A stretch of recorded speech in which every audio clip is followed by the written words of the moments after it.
There was darkness, dreamless sleep.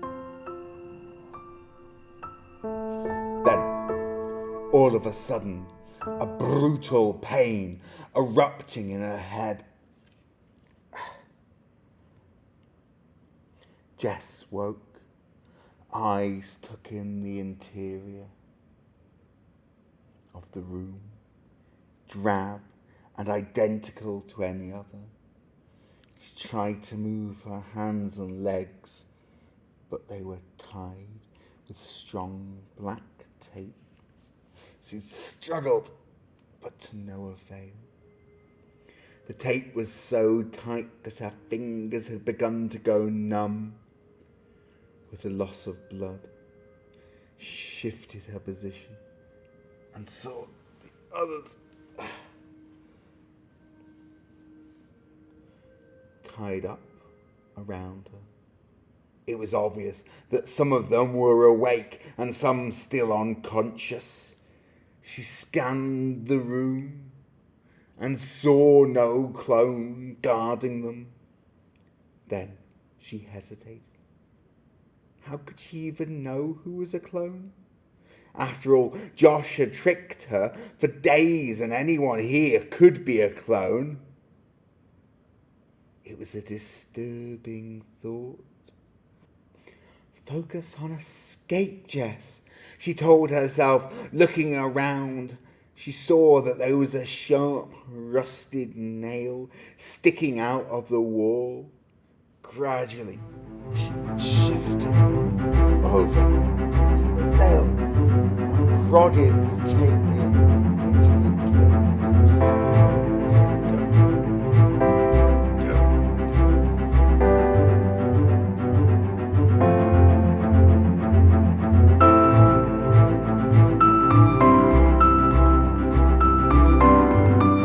She pulled the tape off her legs and saw Ryan there, beckoning her. As soon as the tape came off his mouth, he began to speak. They caught me in the garden, Jess. That they must have known I was there somehow. Jess smiled.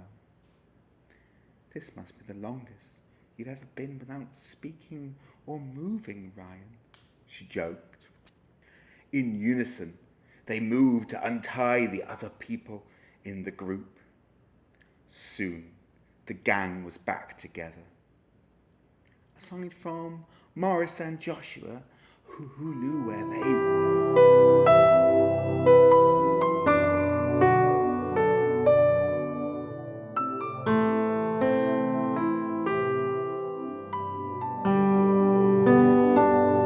What now? Asked Vito, clearly shaken by the experience. It was a good question, and not one with an easy answer. We don't know exactly how far the clones have gotten, Ryan stated.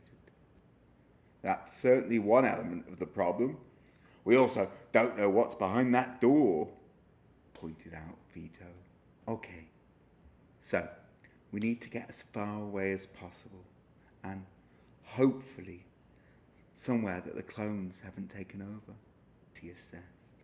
They kicked the door open and it led to a familiar corridor. We're at school, Ryan exclaimed. They hesitated for a moment, then in unison said, we should search for Morris. Quietly, they went from room to room, looking for their crazy friend. They picked up improvised weapons as they went. A chair leg here, a rock there, anything that they could use to fight.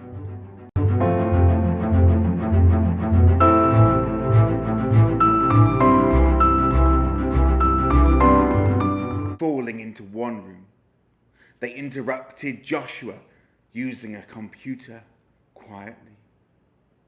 Oh, Jess, you're free.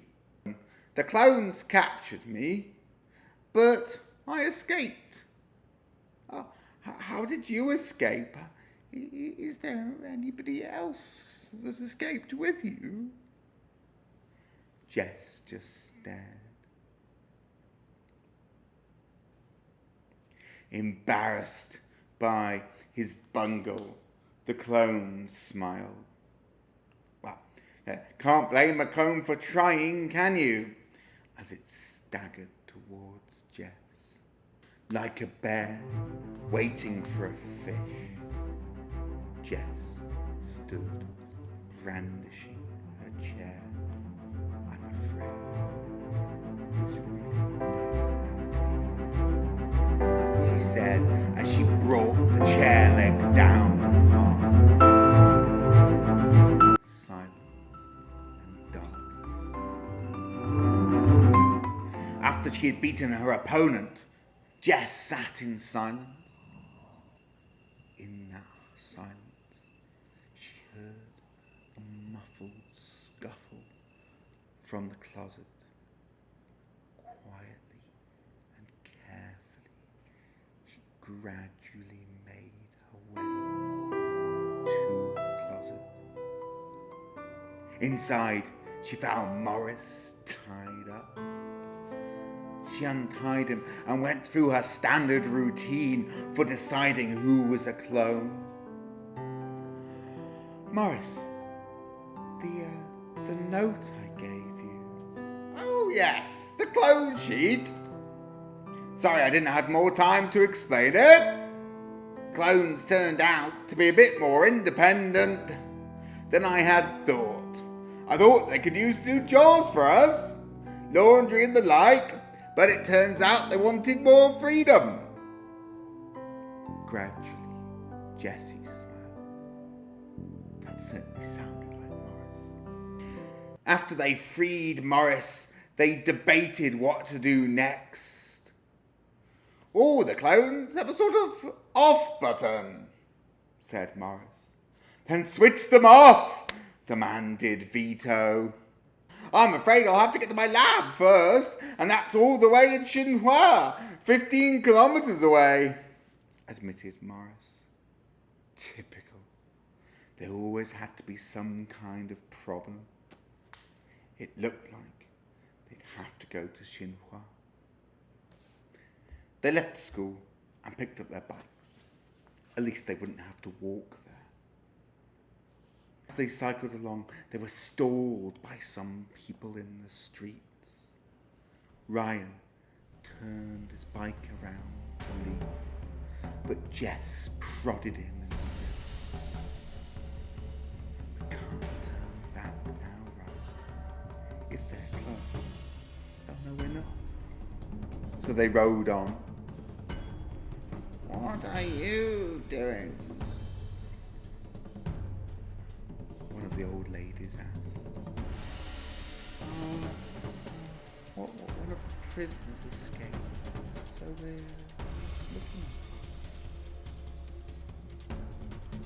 No.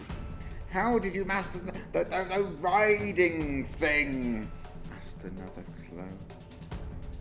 Oh, we did research on one of the prisoners, asked Ryan, remembering the words that the clone had used.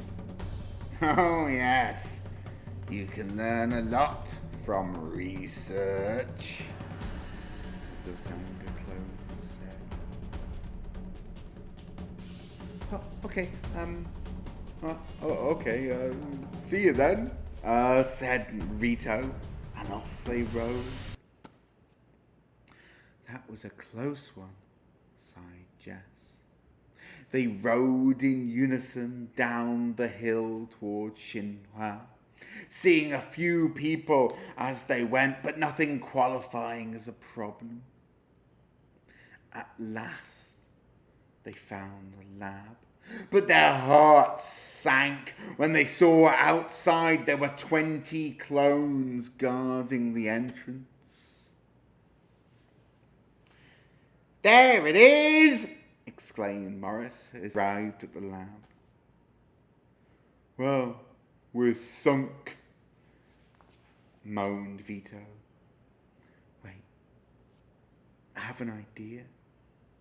The brains are quite primitive. maybe they'd fall for a simple trick. What do you reckon, Morris? Yes, I think they would fall for anything they hadn't seen before, which is everything, really, he suggested. Right, Ryan, take your bike, make sure they see you, and ride down that hill. Keep a little distance between you and them, but don't get too far apart so they think they can still catch you. Ryan looked unenthusiastic, but he agreed. He leapt out into the road where the clones could see him and said, "Oi, clones! I'm not a clone, but I'm faster than all of them." The clones looked. And then in unison they started to move after Ryan, mumbling things like, "Is that one of those bike things?" And "I wonder if walking's faster than biking," as they went confused and curious by this new development. As soon as the path was clear, Jess, Vito and Morris went into the lab and to the computer room. There they saw one last obstacle. Curtis beamed at them from in front of the door. I was able to interrogate the human quite masterfully and calculated this was a trap, he proudly spoke. But he didn't tell anybody else, Vito pointed out. "Oh," was all that Curtis could say before Jess and Vito pounced upon him, his legs collapsing under him and squishing him to the floor. Morris ran into the lab and began working. Outside, Jess and Vito heard the noise of legs running and murmuring. Clearly, the other clones had gotten bored of following Ryan and had returned. Swiftly, they dragged the clone Curtis back into the room, closed the door and began dragging objects in front of it. A suitcase here, a chair, a desk, some shelves, some bags, whatever they could find to put in front of the door. Found the closed door and understood the children's plan. "Hurry up!" hissed Vito outside the door. Vito's mother shouted, "Open this door right now!" Vito's mother seemed to shout, "I'm bored, Jess. Go out and play," Sophie said from behind her. "Morris, the clones have captured me and are going to kill me," begged Angeline, and after hearing his sister's voice from outside the door, Morris stopped his work and began to move towards it. "No, it's just a clone," chastised Jess. "But," he began, "but nothing. Even if it is your real sister, and it's not, then the best thing you can do to help her is to turn off all the clones, Morris." Morris returned to his work reluctantly. They're pulling off my fingers," yelled Angeline. "Help me, big brother. You always said you'd be there for me." Wiping away a tear, Morris continued, "You've always been a disappointment to us," said Jess's mum as they crashed against the door. Bang! Bang! How long could it hold? All of a sudden,